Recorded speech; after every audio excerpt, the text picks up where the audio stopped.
No to myślę, że możemy zaczynać naszą drugą kosmiczną lekcję w tym semestrze. Widzę, że już niektóre osoby były na poprzednich naszych edycjach, więc witamy ponownie, ale też mamy nowe szkoły.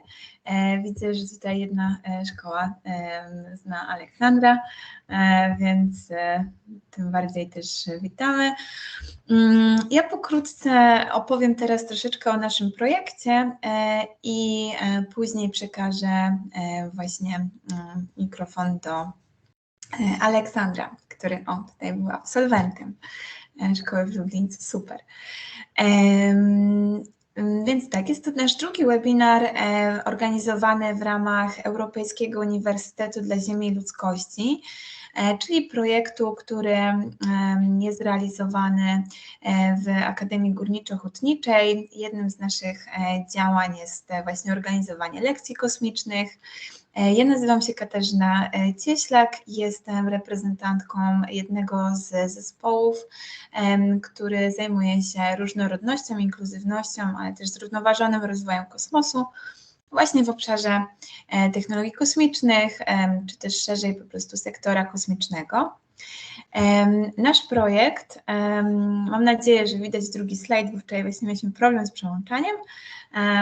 To jest tak naprawdę konsorcjum 7 uniwersytetów z Europy, z którymi współpracujemy i jest to uniwersytet ze Szwecji, z Niemiec, Belgii, Francji, również Włoch i też mamy właśnie nowych partnerów w tej drugiej edycji projektu, więc jakby nasza współpraca jest mocno międzynarodowa, ale też działamy lokalnie.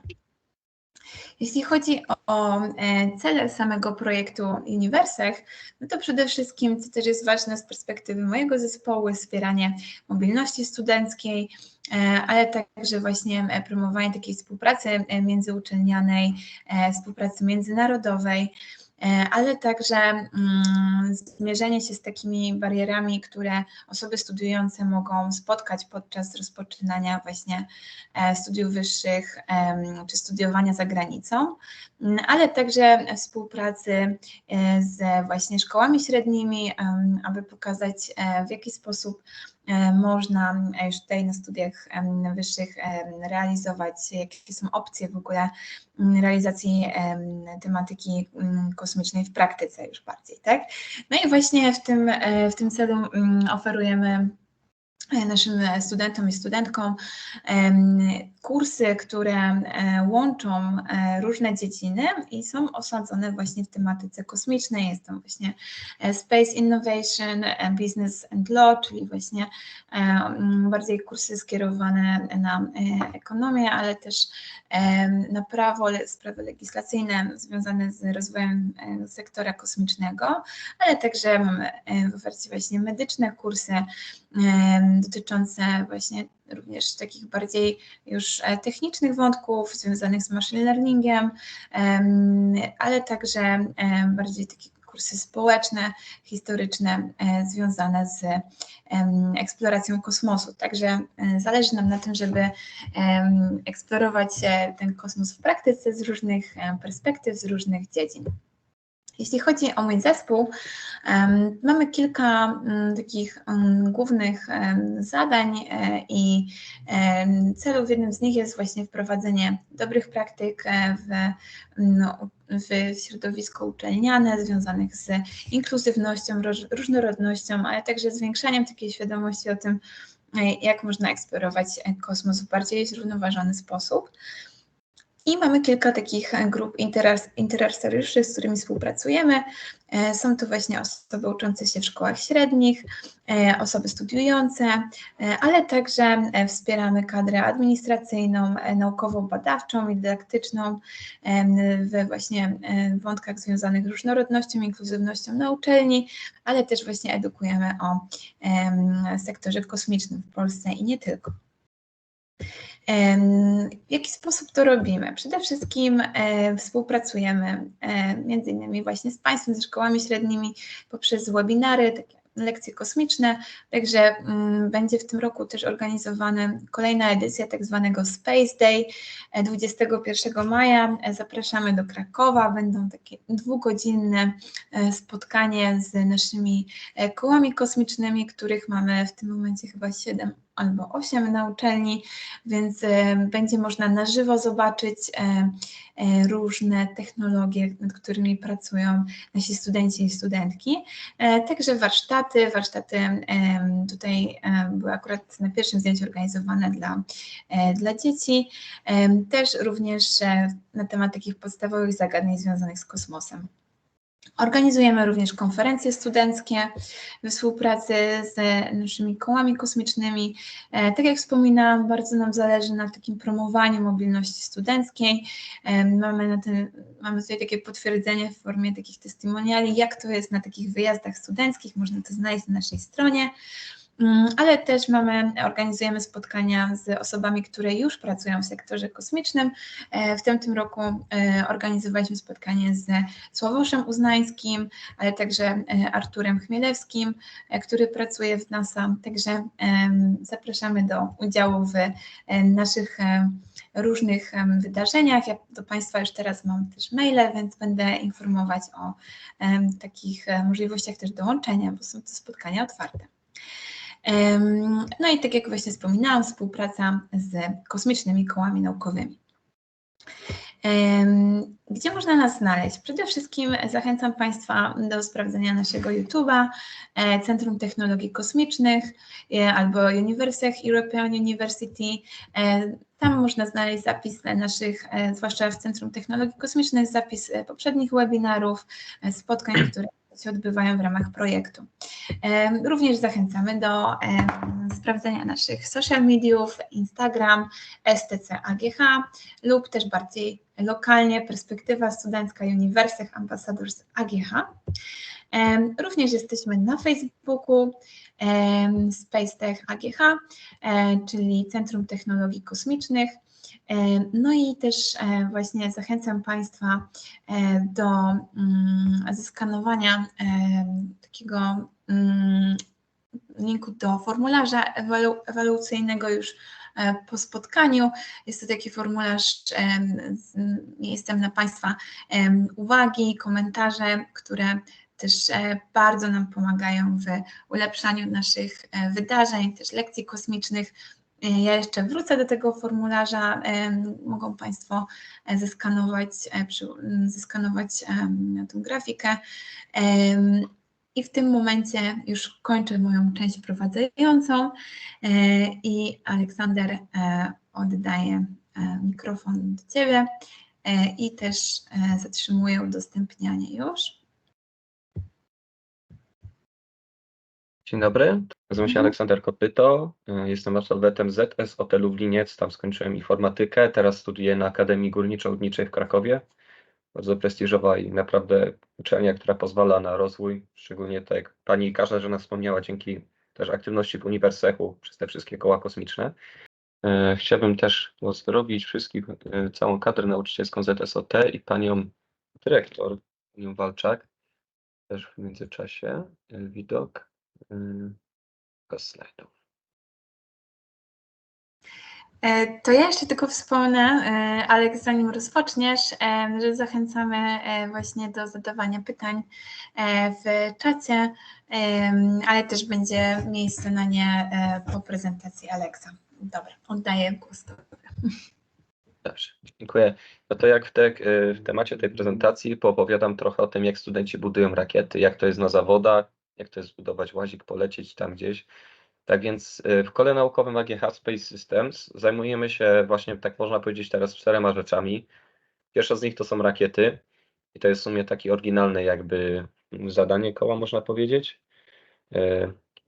Pomysł. Następnie druga kwestia to jest łazik. On powstał troszkę później, ale obecnie jest jakby takim naszym najbardziej znanym projektem. Łazik marsjański Kalman, jak widać tu jest po lewej stronie. Nie wiem jak to widać przez internet. O nie, on mi tutaj już spada. I to jest łazik marsjański, ale on oczywiście na Marsa nie pojedzie, nie poleci, tylko tutaj jest przeznaczony do zadań na Ziemi. Tak więc on jeździ sobie często na zawody 4 razy do roku i też wyszczelujemy balony stratosferyczne, takie co lecą na 40 km. I balony to, proszę Państwa, do czego służą balony takie? One nie służą do wysyłania żadnych ludzi czy coś, więc nie można się tak podłączyć jak tutaj kolega Piotrek. Kolega Piotrek by nie poleciał niestety, ale co leci takim balonem to na przykład komórki. Na przykład komórki wysyłamy raka, czyli jakieś chore komórki wysyłamy tym balonem, bo chcemy sprawdzić, jak bardzo promieniowanie wpływa na takie komórki. To jest wysyłamy jedne komórki balonem, a identyczną grupę komórek w Krakowie na takim Instytucie Fizyki Jądrowej też poddajemy takiemu promieniowaniu, czyli sobie porównujemy, jak to jest lecieć balonem, dobrze czy niedobrze, a jak to jest właśnie takimi, co się dzieje komórką porównawczo w takich samych warunkach, tylko na Ziemi. Więc taki trochę research robimy. Zacznijmy od sekcji rakiet. Ja jestem osobiście członkiem sekcji elektroniki rakiet, więc robię elektronikę rakiet, tam jakieś radiówkę. Ktoś, kto mnie pamięta z Lublińca, to też byłem krótkofalowcem, więc ta umiejętność też się bardzo przydaje, łączność radiowa. Nasza obecna rakieta to nazywa się Turbulencja. Ona ma około 4,5 metra długości. To taka duża rakieta. I ona sobie, proszę Państwa, leci na 10 km. Na 10 km. I po co my ją robimy? Dlatego, bo parę razy do roku są takie zawody rakietowe. Najsłynniejsze to jest Spaceport America Cup. To jest na takim porcie kosmicznym na Nevadzie, gdzieś tam w Nevadzie. Po prostu to jest takie miejsce, gdzie można strzelać rakietami, gdzie też statki lądują, kosmiczne firmy Blue Origin. No i my sobie budujemy taką rakietę, no i my ją sobie wysyłamy. I na pieniądze mamy za pomocą grantów, ale o tym na chwilę. Tak wygląda mniej więcej lot takiej rakiety. Rakieta najpierw trzeba ją najpierw skonstruować. Pomijam na razie te aspekty inżynierskie, czyli jak po prostu w ogóle wziąć się za budowę rakiety. Zacznijmy może od takiego ogółu. Rakieta jest na platformie startowej, tam oczywiście musimy ją natankować. Następnie wszyscy uciekają na bardzo taki daleki dystans. Trzeba być tak 100, parę osób jest 100 metrów od rakiety, ale cała reszta to się kryje pod samochodami, bo już niestety rakiety są nieprzewidywalne. Troszkę silnik popracuje, następnie rakieta leci własnym już pędem, bez pracy silnika, to sobie tak szybuje na wysokość około 10 km. Gdy osiąga apogeum, to jest wyrzucony spadochron pierwszy, taki drop shoot. Rakieta spada i jest potem wyciągnięty main shoot, czyli drop to jest taki malutki spadochronik. On jest po to, żeby rakietę tak wypozycjonować troszkę, żeby była silnikiem do dołu, spadochronem do góry. No i potem jest lądowanie. Nasza rakieta opiera się o system paliw ciekłych, czyli to są taki system, który jest w NASA. Po prostu to jest taki, nie będę Wam sobie przybliżał zbytnio inżynierskich szczegółów, bo to jest takie, się wydaje, za mało czasu jest, ale najzwyklej w świecie mamy rzecz, którą jest paliwem, czyli etanol, alkohol po prostu jest w jednym zbiorniku, w drugim zbiorniku jest utleniacz, czyli podtlenek azotu. Jak ktoś Was się zajmował motoryzacją, chłopaki z Kazika, na pewno ktoś tu się zajmował, to wie, że podtlenek to jest te nitro. Graliście kiedyś w gry komputerowe, to jakieś racingowe, Need for Speed, to wiecie, że nitro to wtedy samochód tak dostaje boosta, takiego jecie szybko, a z rury ogień wylatuje, no to samo w naszej rakiecie. Bo etanol może się palić sam z siebie, to jest prawda, ale to palenie nie jest na tyle intensywne, żeby zasilić, że tak powiem, rakietę, która wylatuje w kosmos. Więc trzeba dodać trochę, jak zwiększyć, że tak powiem, moc spalania czegoś, trzeba dodać utleniacza. Utleniacza, czyli ten właśnie podtlenek azotu. I w naszej rakiecie jest tak, że w sumie w każdej, że mamy sobie zbiornik z etanolem, z utleniaczem, lecą sobie tutaj są zawory, po prawej stronie te takie dziwne trójkąciki z kółkami to są zawory i to jest dosłownie jak wasz prysznic. Wyobraźcie sobie, że macie prysznic i macie kręciołek z wodą ciepłą i kręciołek z wodą zimną i musicie sobie tak to ustawić, żeby było fajnie pod tym prysznicem, nie za ciepło, nie za zimno. No to my to samo robimy w rakiecie, tylko my mamy taką śmieszną główkę w prysznicu, co się nazywa wtrysk. Do tego wtrysku lecą jedna rurka z utleniaczem, druga rurka z etanolem i to się tak miesza w idealnych proporcjach, że to się pali na tyle intensywnie, że nasza rakieta jest w stanie polecieć na te 9 km. Ona ma, z tego co pamiętam, 3000 tonów ciągu, czyli około 300 kg w ciągu. Tak więc to jest już coś. Też przyszłościowo mamy w planach takich dalszych koła, bo ta rakieta jest oczywiście przystosowana, może latać na 10 km, ale jest też przystosowana, że może wynieść drugi stopień. Co to znaczy drugi stopień? Czyli bierzemy naszą rakietkę, co sobie leci na 10 km, dokładamy na górze drugą rakietkę, która jest trochę mniejsza i wystrzeliwujemy to. Pierwsza rakieta sobie popracuje, następnie odłączy się od tej drugiej, wyrzuci spadochron, sobie wyląduje bez problemu, tak jak te rakiety Elona Muska. Następnie druga swój silnik odpali już w locie i przez to, że już ma taką dużą prędkość przez tą pierwszą rakietę zrobioną, to jesteśmy w teorii w stanie przekroczyć nawet pułap 70 czy 100 km, bo już też tak teoretyczne obliczenia robią. Tak więc właśnie tak to robimy, że myślimy w przyszłości może coś w kosmos wyszczeć, ale to jest bardzo, bardzo dalekie już sny. To jest Space of America Cup. Są, widzicie, rakietki różnych zespołów, też ludzie profesjonaliści z branży kosmicznej, ludzie z NASA. No i co tu się robi? No i to było mniej więcej tak może. Dlaczego my robimy rakiety? Pierwszy pomysł w kole, już od razu od początku, to było robienie Kansatów. W ogóle bardzo bym chciał Was zachęcić. Jest taki konkurs, jest on coroczny, europejski konkurs o Kansaty, jakiś Kansat Competition, Kansat, czyli po prostu satelita w puszce. I w tym konkursie to bierzecie parę kolegów waszej szkoły, to jest dla liceów, dla techników przeznaczony, może ktoś z Energola nawet by pójść z zawodówki, więc budujecie przez 5-4 miesiące po prostu takiego satelitę, tam dostarczają wam w sumie elektronikę, główną część, musicie tylko wymyśleć, jaki tam eksperymencik zrobić. Jak chciałem restartować, to promieniowanie chciałem mierzyć, pamiętam.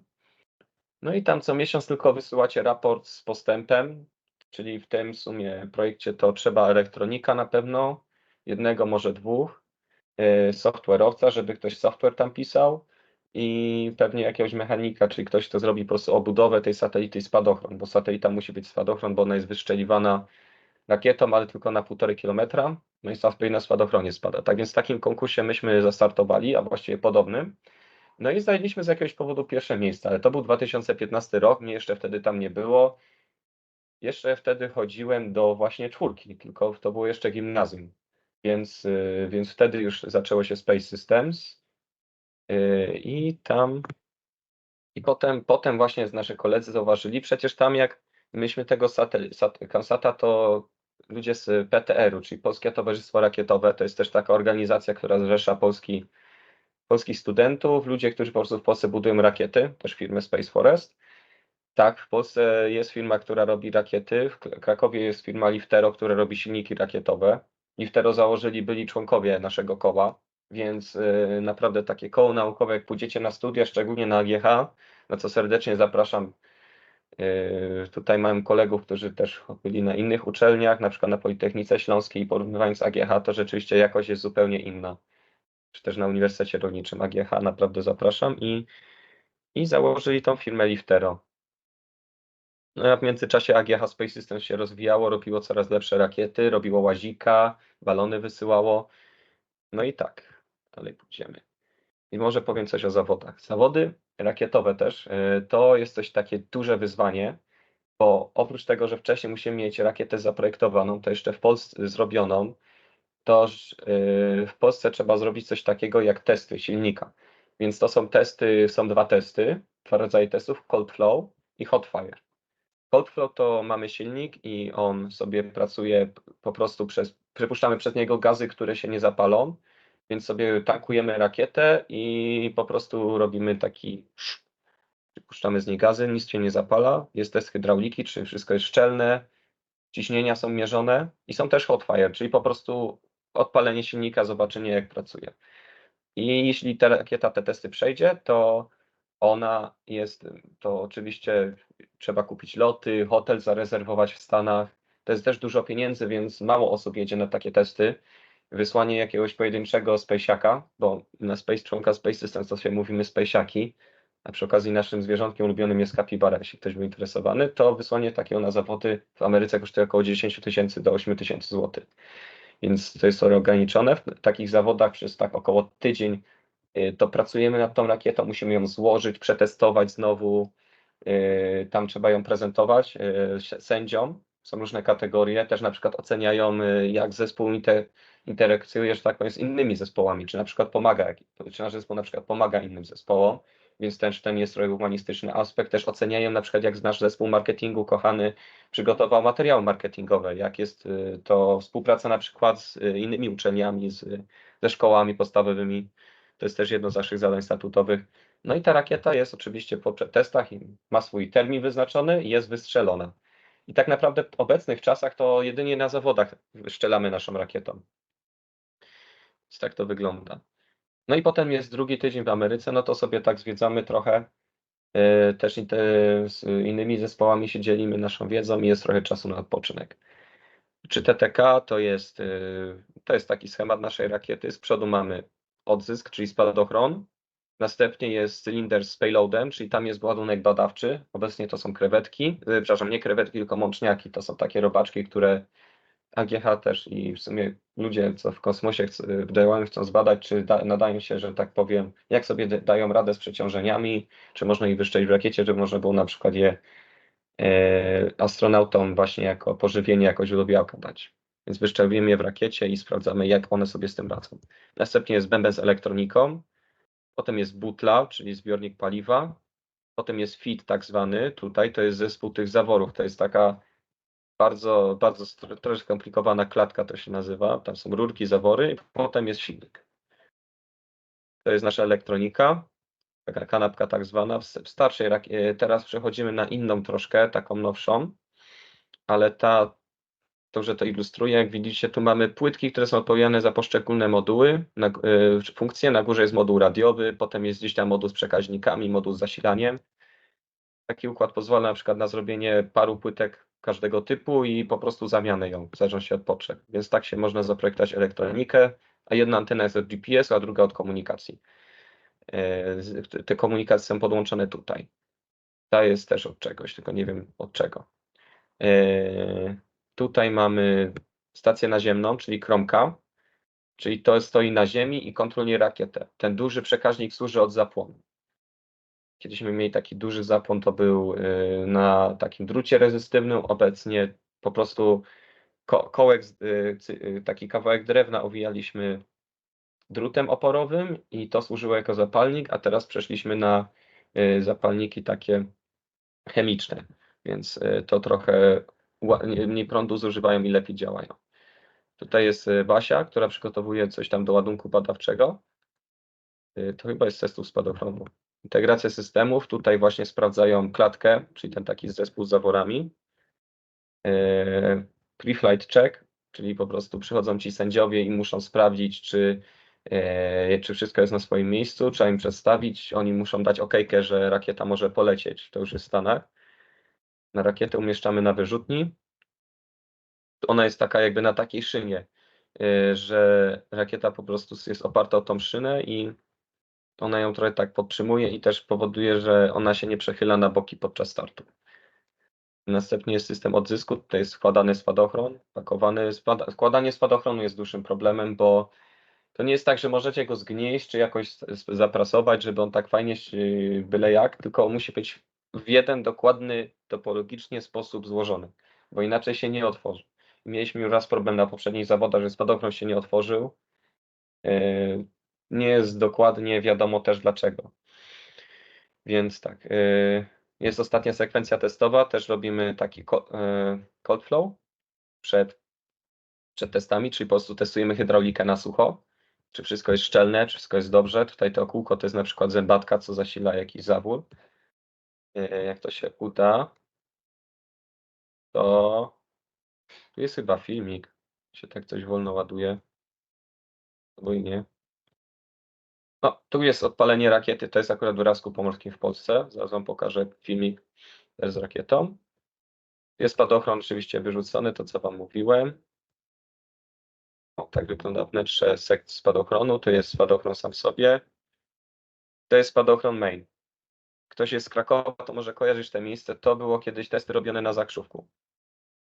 Tak więc dawne czasy to były, to jest te klify. W Krakowie mamy takie jezioro, które jest otoczone przez wysokie klify, nazywa się Zakrzówek. Tam ludzie sobie pływają, to jest takie fajne miejsce. Tu są testy spadochronu, jak rakieta leci, spada sobie. Za pomocą balonu teraz jest wynoszona. O. Sobie lecimy. Polska zaprasza, proszę uciekać, bo dostaniecie rakietą. O nie. Tak więc tak. Mało mamy trochę czasu, więc próbuję znaleźć ten moment uwolnienia spadochronu. O. Tak to wygląda. I otwiera się spadochron. Prawie jak w takiej grze Kerbal Space Program. Nie wiem, czy ktoś z Was grał. No i sobie spada. Jest drog, czyli ten mały spadochron i main. No jak widzicie, rakieta sobie teraz szybuje nad Małopolską. Tutaj jest trochę przykładowo, jak ludzie sobie tutaj wymyślali sposoby zwalniające spadochron, czy jakieś takie różne rzeczy, takie z recovery. Takie schematy. Dużo jest projektowania w AutoCADzie i to jest też fajnie, bo jak dołączycie do koła naukowego, szczególnie tego kosmicznego, to robicie na tyle fajnych rzeczy, że po prostu bardzo jesteście cenieni na rynku pracy. Że na przykład informatyk oprócz tego, że umie kod klepać, to też umie zaprojektować elektronikę, coś w AutoCADzie. Też jeszcze przed czasem na pytania, jeszcze na szybko pokażę Wam filmiki z naszych testów rakietowych, czy ogólnie prawie parę takich filmików z koła. Są troszkę niepoukładane, ale jakoś damy radę. Tu jest na przykład odpalenie rakiety. Tu jest test rakiety. Nie wiem, czy to widać, jak rakieta leci. Ale to jest bardzo ciekawy filmik. Się chłopaki bawią. Oczywiście na zawodach to jest tak, że czy już w testach rakiety silnika to jest, jak mówiłem, 100 metrów, czy nawet więcej. Jest po prostu trójka osób, która bezpośrednio odpowiada za start, a tak to wszyscy chowają się pod autami wiele kilometr, czy nawet trochę więcej od samej rakiety. Więc pokażę Wam na szybko zdjęcia i przejdziemy do pytań. Tutaj mamy kolegę, też działamy trochę charytatywnie, wspieraliśmy WOŚP ostatnio. Na evencie właśnie z WOŚP stała nasza rakieta i też zrobiliśmy zbiórkę charytatywną na możliwość właśnie popilotowania łazikiem. Tutaj na przykład czyszczenie butli, tak wygląda, czyli tego zbiornika. To jest, właśnie tam w środku był taka substancja do czyszczenia i myśmy to tak musieli przestać tym, żeby rakieta była czysta od środka. Tutaj inni członkowie właśnie z projektu Gravitas, bo robimy też projekt, co leci na Międzynarodową Stację Kosmiczną. To jest taki projekt, właśnie tam mamy taki payload badawczy, to zawiera sobie taki zbiorniczek z różnymi organizmami. Znaczy nie pamiętam jakie organizmy to były, ale one miały za zadanie produkować tlen. Tak więc to jest po prostu to jest takie urządzonko, które za pomocą jakichś bakterii, czy tam nie pamiętam czego nawet, produkuje tlen.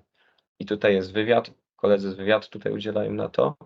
Tutaj Wam pokażę jeszcze na szybko odpalenie silnika. Jest trochę obrócone.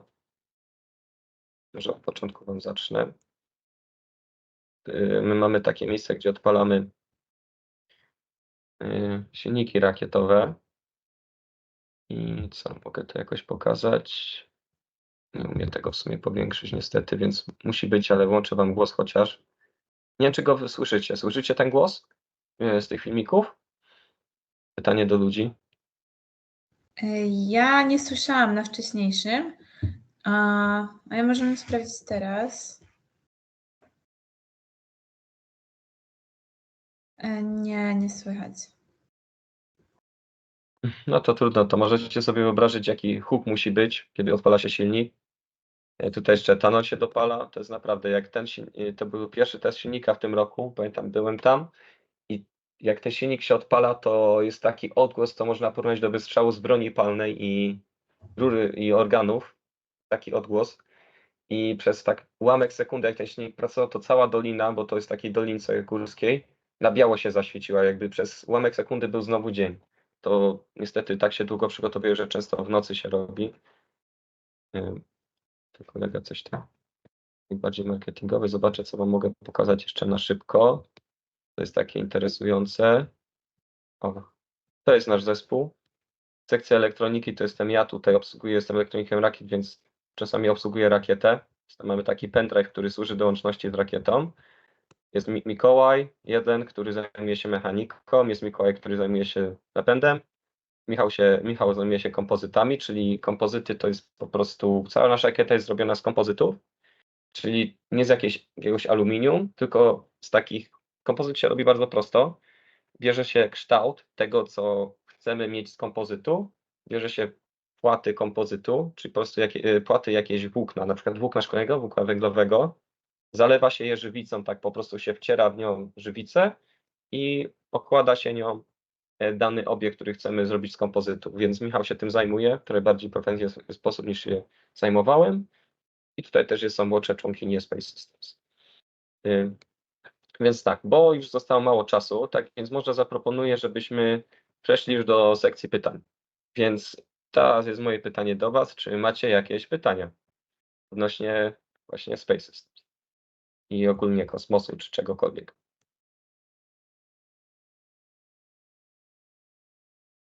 Zapraszam, bo trochę krótko nam czasu jeszcze zostało, a fajnie by było, żebyście coś też oprócz wynieśli z tej lekcji niż tylko moje gadanie.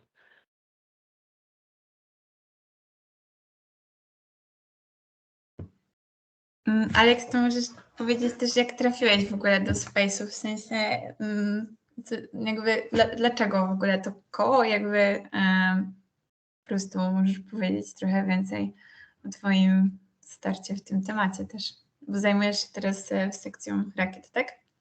Tak.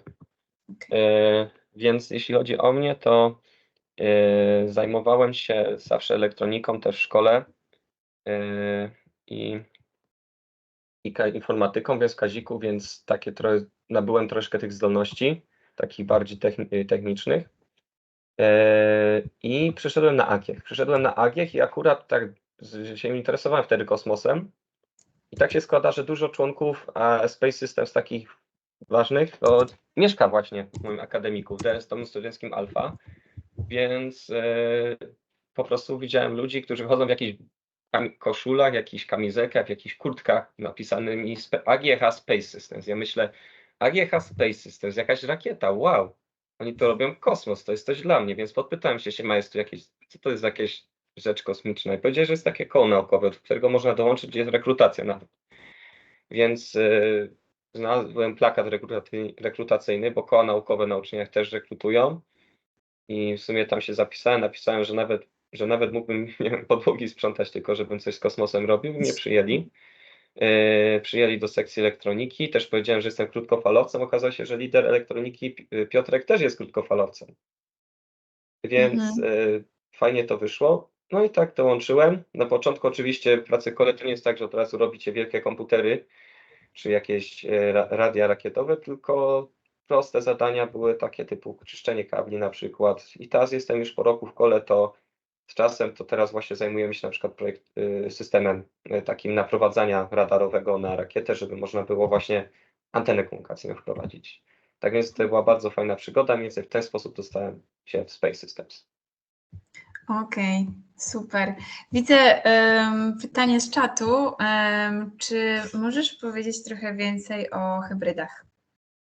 O hybrydach, tak. Więc hybryda to jest rakieta, która są 3 rodzaje rakiet. Pierwsza to jest na paliwo stałe, czyli załóżmy saletra potasowa z cukrem. To jest coś, co ludzie często używają i to odpalasz i sobie leci i nie masz nad tym kontroli.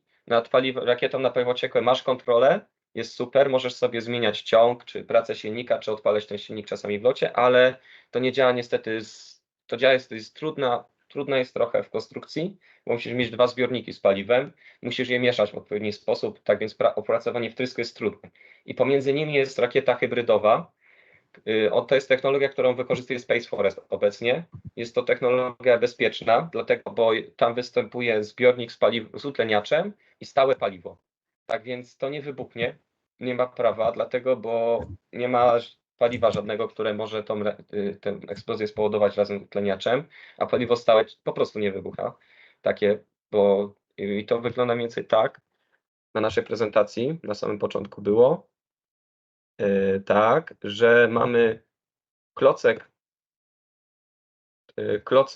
mamy komorę, mamy tak wygląda, że oprócz, że zbiornik jest, za zbiornikiem mamy komorę spalania, oczywiście jest tam wtrysk, pomijam oczywiście wtrysk, bo tam też są zawory i wtrysk, co utleniacz wtryskuje z góry komory spalania. W komorze spalania mamy taki walec wydrążony z paliwa naszego, to jest paliamid.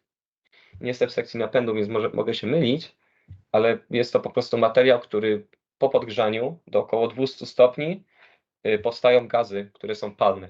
Więc po prostu najpierw jest zapłon, czyli jest ten, załóżmy, klocek drewniany, który zaczyna topić te paliwo wstępnie. Pojawiają się te gazy. Następnie jest wtłaczany ten podtlenek. Na początku z mniejszym ciśnieniem, trochę bardziej się rozpala w środku te paliwo, ten klocek paliwa. To jest oczywiście jak na razie zwykłe palenie, zwykły ogień, nie jest jeszcze żadna taka praca silnika rakietowego. No i gdy się to dostatecznie rozpali, po tak paru 5-10 sekundach, nie pamiętam ile to trwało, to następuje otwarcie na pełną moc zaworu Main Oxidizer Valve, czyli z utleniaczem, i wtedy silnik pracuje swoją pełną mocą. Przez to i już sobie rakieta leci. Tak więc to jest po pierwsze bezpieczne, po drugie w miarę proste, upraszcza to konstrukcję, po trzecie daje dostateczne wyniki, że ten silnik ma dobre parametry. Oczywiście trochę mniejsze silnika na paliwo ciekłe. I czwarta rzecz też, trochę w sumie może nawet to być tańsze niż, bo kwestia opracowania właśnie z drugiego zbiornika wysokociśnieniowego też jest trudna. Tak więc to jest, mi się wydaje, odpowiada na te pytanie. Okej, dzięki. Może jeszcze ktoś z Państwa chce zapytać w czacie.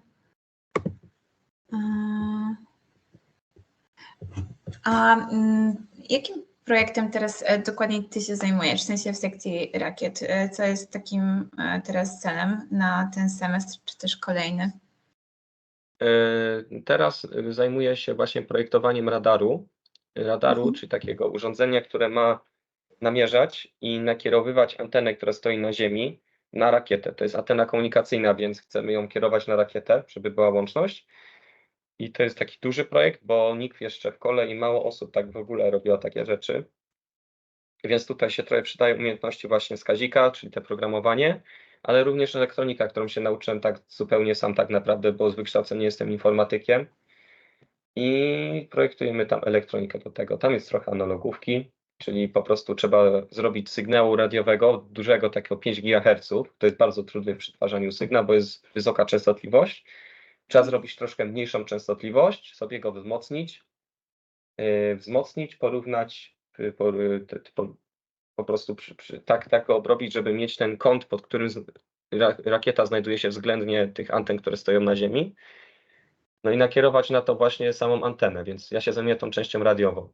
Też oprócz tego to jest dużo pomniejszych projektów, na przykład teraz będzie robić nową elektronikę do hamowni, czyli hamownia to jest miejsce, gdzie testuje się silniki rakietowe i na przykład teraz chcemy sobie zmienić taką architekturę systemu, że jak wcześniej mieliśmy tak, że były czujniki, które są podłączone do rakiety i one potem są podłączone za pomocą kabli bezpośrednio do stacji naziemnej. I przez to, że tam są długie kable, to mamy czasami problemy na przykład z utratą danych, że coś nie styka i chcemy to poprawić w taki sposób, że każdy czujnik będzie miał małą płytkę z mikrokontrolerem. Obecnie korzystamy z STM-ów, tak więc jak ktoś chce kiedyś bawić się w jakąś embedded, czyli w taką informatykę z elektroniką połączoną, to platforma STM to jest coś, co wszędzie się w przemyśle wykorzystuje. I po prostu po internecie najzwyczajniej w świecie. I po prostu będą kable z internetem, ethernetowe, które będą to łączyć stacją naziemną. Czyli pozbywamy się tych niepewnych połączeń w imię po prostu wszystkiego na internecie, żeby było i to będzie sprawniejsze. Tak więc to są projekty, które się teraz zajmuję. Też jestem członkiem zarządu, tak więc czasami pomagam coś tam z grantem znaleźć, komunikację na przykład między sekcją rakiet a resztą koła, czy pomiędzy właśnie z łazikiem, marketingiem, więc tym się zajmuję w kole.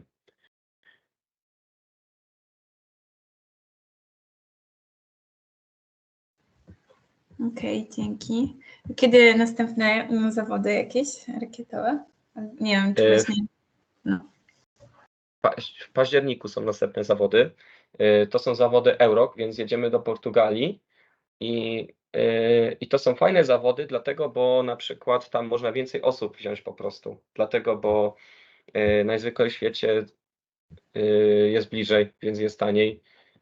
I to są zawody też rakietowe. Tam będziemy prezentować naszą rakietę na paliwo ciekłe, turbulencje. To będzie i taki dziewiczy lot, dlatego, bo wcześniej lataliśmy tylko naszą rakietą hybrydową 3TTK. Więc teraz obecnie przygotowujemy się do tego i te filmiki, które widzieliście na przykład z odpalenia rakiety, to są właśnie filmiki z tych testów silników rakietowych, naszych tych Hotfire. Tak więc przygotowujemy się do nich ostro i tam będziemy w październiku lecieć. Okej, super. No to powodzenia i też mam nadzieję, że no może to też będzie jakiś temat na kolejne spotkanie, bardziej tutaj skupienie się na rakietach i jakby waszych doświadczeniach, jakby przygotowaniach. Brzmi to bardzo ciekawie. Myślę, że zbliżamy się już do końca. Jeśli mają Państwo jeszcze jakieś pytania do Aleksandra, no to jest teraz ten ostatni moment. Również mamy do siebie kontakt mailowy, więc zachęcam też, jeśli zbiorą Państwo więcej pytań na przykład, ja chętnie je przekażę do Aleksandra bezpośrednio. I tak jak wspominałam, zachęcam do uzupełnienia naszej ankiety z oceną. Również wyślę do Państwa zaproszenie jeszcze przed Space Dayem, gdzie również koło Aleksandra Space Systems będzie miało prezentację na żywo na miejscu w AGH.